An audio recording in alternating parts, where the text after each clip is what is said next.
धन्यवाद सभापति महोदय, आपने मुझे इस विशेष चर्चा पर बोलने का मौका दिया। भारत के संविधान के 75वें वर्ष की चर्चा के मौके पर मैं सबसे पहले संविधान बनाने वालों की दूरदृष्टि को सलाम करती हूँ। एक युवा सांसद के तौर पर मैं अपनी उम्मीदों को संविधान के साथ जोड़कर खास तौर पर ये बताना चाहती हूँ कि आज हमारे देश में पिछड़े, दलित, अल्पसंख्यक समुदाय को किस तरह अपने संवैधानिक अधिकारों और आज़ादियों की हिफाजत के लिए हर रोज़ मुश्किलों का सामना करना पड़ रहा है। Doctor B.R. अम्बेडकर के कथन से अपनी बात रखना चाहती हूँ। उन्होंने कहा था, मुझे अपने भारतवर्ष पर फक्र है कि जिसके पास ऐसा संविधान है जो लोकतंत्र, समाजवाद और सेक्युलरिज्म को संजोता है। लेकिन आज ऐसा लगता है जैसे संविधान की किताब तो है पर इसे चलाने वालों का ईमान गुम हो गया है। आज हिंदुस्तान में हर वर्ग को किसी न किसी चुनौती का सामना करना पड़ रहा है, मगर अल्पसंख्यक खासतौर पर मुसलमानों पर जो कहर टूटा है वो किसी से छुपा नहीं है। ये लोग सिर्फ अपने मजहबी पहचान की वजह से निशाने पर हैं। संविधान का अनुच्छेद 15 कहता है कि किसी भी नागरिक के साथ धर्म, जाति या किसी और वजह से भेदभाव नहीं होना चाहिए, लेकिन हकीकत इसके उलट है। हालात इस कदर बिगड़ चुके हैं कि hate speech, mob lynching, bulldozer द्वारा घरों को गिराने की घटनाएं आम हो गई हैं, खास तौर पर उत्तर प्रदेश में, जहां ऐसा लगता है जैसे कानून के नाम पर जंगल राज चल रहा हो। संभल में जो हुआ वो सबके सामने है। पुलिस के संरक्षण में निर्दोष लोगों की हत्या की गई और सरकार ने चुप्पी साध ली। अल्पसंख्यकों पर हिंसा बढ़ती जा रही है, मगर सत्ता में बैठे लोग या तो आंखें मूंदे हुए हैं या फिर इन घटनाओं को बढ़ावा दे रहे हैं। हद तो तब हो जाती है जब न्यायपालिका की बात भी अनसुनी कर दी जाती है। सुप्रीम कोर्ट ने मॉब लिंचिंग पर 11 सूत्रीय निर्देश जारी किए थे। इसमें साफ कहा गया था कि राज्य सरकारें और पुलिस इस तरह की घटनाओं को रोकने और दोषियों पर सख्त कार्रवाई करने के लिए जिम्मेदार हैं, लेकिन आज भी इन निर्देशों पर अमल नहीं हो रहा है।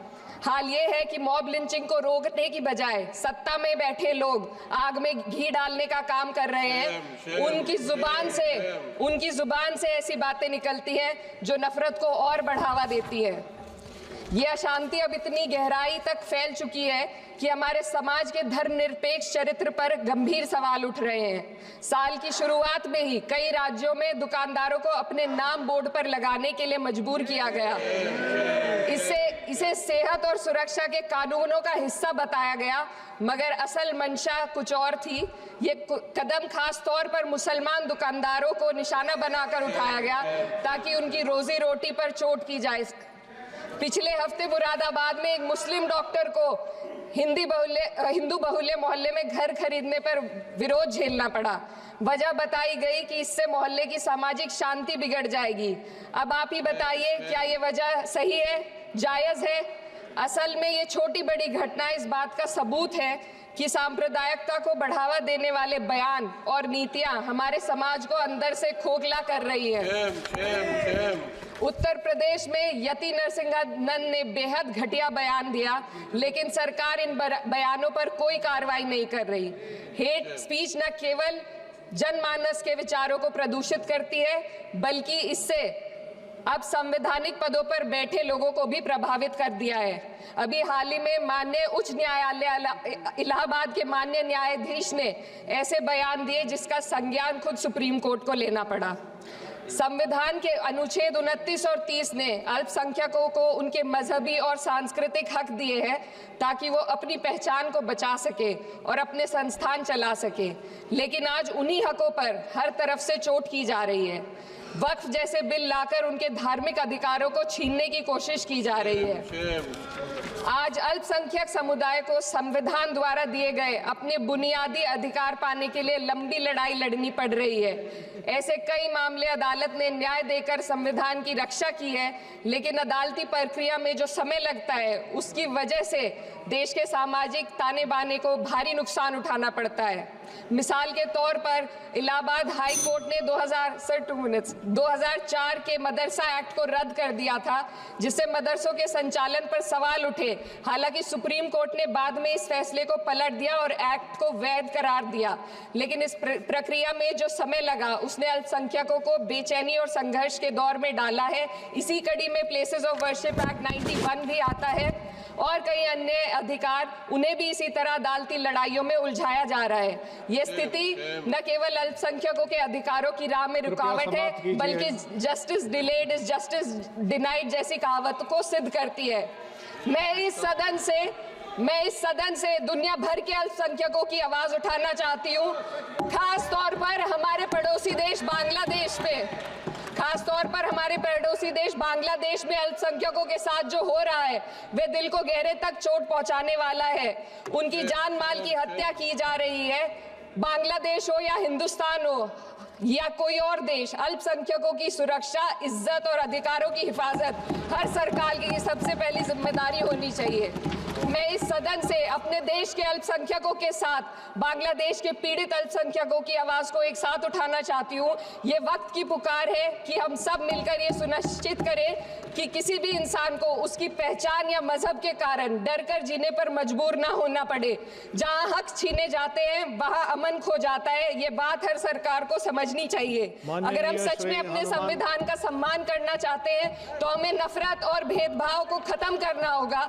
हमें ये दिखाना होगा कि ये मुल्क हर वर्ग, हर जाति, हर धर्म और हर समुदाय का है, और जब तक ऐसा नहीं होगा तब तक संविधान की आत्मा सिसकती रहेगी। सर, अपनी बात को खत्म करते हुए मैं एक शेर अर्ज करना चाहती हूँ।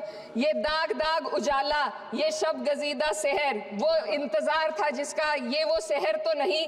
लेकिन अगर इस सदन में बैठे हम सभी सदस्य ये ठान ले कि हमें संविधान के मूल्यों को लागू करना है और उसे लागू करने का प्रयास करें, तो वे सुबह जरूर आएगी जिसके लिए लाखों भारतवासियों ने अपने जानों की कुर्बानी दी थी। श्री हनुमान बेनीवाल जी, इकरा चौधरी जी। धन्यवाद सभापति महोदय, आपने मुझे इस विशेष चर्चा पर बोलने का मौका दिया।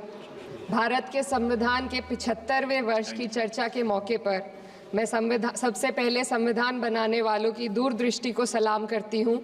एक युवा सांसद के तौर पर मैं अपनी उम्मीदों को संविधान के साथ जोड़कर खास तौर पर ये बताना चाहती हूँ कि आज हमारे देश में पिछड़े, दलित, अल्पसंख्यक समुदाय को किस तरह अपने संवैधानिक अधिकारों और आज़ादियों की हिफाजत के लिए हर रोज़ मुश्किलों का सामना करना पड़ रहा है। Doctor B.R. अम्बेडकर के कथन से अपनी बात रखना चाहती हूँ। उन्होंने कहा था, मुझे अपने भारतवर्ष पर फक्र है कि जिसके पास ऐसा संविधान है जो लोकतंत्र, समाजवाद और सेक्युलरिज्म को संजोता है। लेकिन आज ऐसा लगता है जैसे संविधान की किताब तो है पर इसे चलाने वालों का ईमान गुम हो गया है।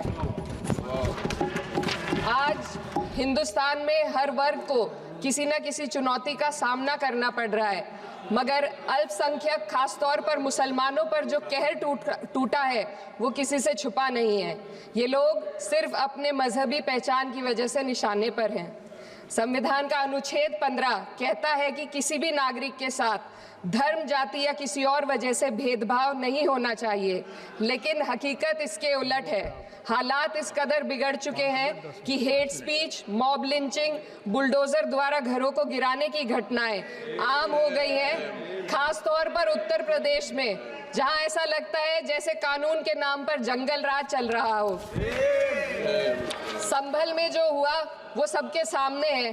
पुलिस के संरक्षण में निर्दोष लोगों की हत्या की गई और सरकार ने चुप्पी साध ली। अल्पसंख्यकों पर हिंसा बढ़ती जा रही है, मगर सत्ता में बैठे लोग या तो आंखें मूंदे हुए हैं या फिर इन घटनाओं को बढ़ावा दे रहे हैं।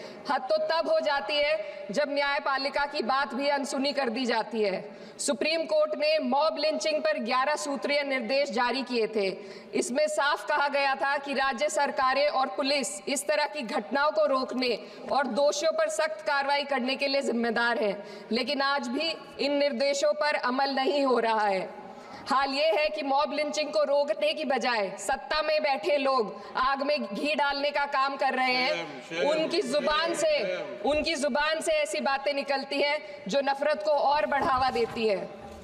ये अशांति अब इतनी गहराई तक फैल चुकी है कि हमारे समाज के धर्मनिरपेक्ष चरित्र पर गंभीर सवाल उठ रहे हैं। साल की शुरुआत में ही कई राज्यों में दुकानदारों को अपने नाम बोर्ड पर लगाने के लिए मजबूर किया गया। इसे सेहत और सुरक्षा के कानूनों का हिस्सा बताया गया, मगर असल मंशा कुछ और थी। ये कदम खास तौर पर मुसलमान दुकानदारों को निशाना बनाकर उठाया गया ताकि उनकी रोजी रोटी पर चोट की जाए। पिछले हफ्ते मुरादाबाद में एक मुस्लिम डॉक्टर को हिंदू बहुल्य मोहल्ले में घर खरीदने पर विरोध झेलना पड़ा। वजह बताई गई कि इससे मोहल्ले की सामाजिक शांति बिगड़ जाएगी। अब आप ही बताइए, क्या ये वजह सही है, जायज है? असल में ये छोटी बड़ी घटना इस बात का सबूत है कि सांप्रदायिकता को बढ़ावा देने वाले बयान और नीतियां हमारे समाज को अंदर से खोखला कर रही है। उत्तर प्रदेश में यति नरसिंहानंद ने बेहद घटिया बयान दिया, लेकिन सरकार इन बयानों पर कोई कार्रवाई नहीं कर रही। हेट स्पीच न केवल जनमानस के विचारों को प्रदूषित करती है, बल्कि इससे अब संवैधानिक पदों पर बैठे लोगों को भी प्रभावित कर दिया है। अभी हाल ही में माननीय उच्च न्यायालय इलाहाबाद के माननीय न्यायाधीश ने ऐसे बयान दिए जिसका संज्ञान खुद सुप्रीम कोर्ट को लेना पड़ा। संविधान के अनुच्छेद 29 और 30 ने अल्पसंख्यकों को उनके मजहबी और सांस्कृतिक हक दिए हैं ताकि वो अपनी पहचान को बचा सके और अपने संस्थान चला सके, लेकिन आज उन्हीं हकों पर हर तरफ से चोट की जा रही है। वक्फ जैसे बिल लाकर उनके धार्मिक अधिकारों को छीनने की कोशिश की जा रही है। आज अल्पसंख्यक समुदाय को संविधान द्वारा दिए गए अपने बुनियादी अधिकार पाने के लिए लंबी लड़ाई लड़नी पड़ रही है। ऐसे कई मामले अदालत ने न्याय देकर संविधान की रक्षा की है, लेकिन अदालती प्रक्रिया में जो समय लगता है उसकी वजह से देश के सामाजिक ताने बाने को भारी नुकसान उठाना पड़ता है। मिसाल के तौर पर इलाहाबाद हाई कोर्ट ने 2004 के मदरसा एक्ट को रद्द कर दिया था, जिससे मदरसों के संचालन पर सवाल उठे।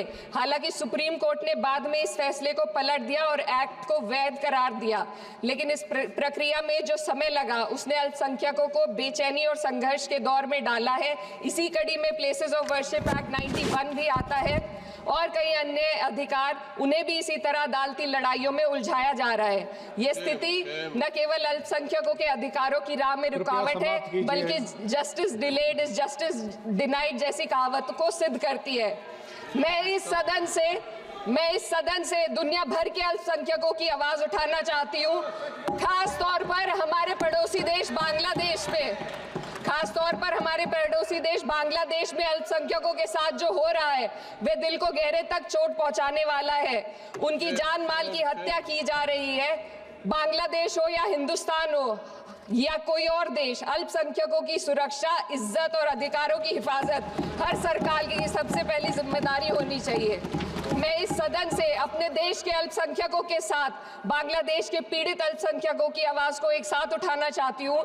ये वक्त की पुकार है कि हम सब मिलकर ये सुनिश्चित करें कि किसी भी इंसान को उसकी पहचान या मजहब के कारण डरकर जीने पर मजबूर ना होना पड़े। जहाँ हक छीने जाते हैं वहाँ अमन खो जाता है। ये बात हर सरकार को समझनी चाहिए। अगर हम सच में अपने संविधान का सम्मान करना चाहते हैं तो हमें नफरत और भेदभाव को खत्म करना होगा। हमें ये दिखाना होगा कि ये मुल्क हर वर्ग, हर जाति, हर धर्म और हर समुदाय का है, और जब तक ऐसा नहीं होगा तब तक संविधान की आत्मा सिसकती रहेगी। सर, अपनी बात को खत्म करते हुए मैं एक शेर अर्ज करना चाहती हूँ। ये दाग दाग उजाला, ये शब गजीदा शहर, वो इंतजार था जिसका ये वो शहर तो नहीं। लेकिन अगर इस सदन में बैठे हम सभी सदस्य ये ठान ले कि हमें संविधान के मूल्यों को लागू करना है और उसे लागू करने का प्रयास करें, तो वह सुबह जरूर आएगी जिसके लिए लाखों भारतवासियों ने अपने जानों की कुर्बानी दी थी।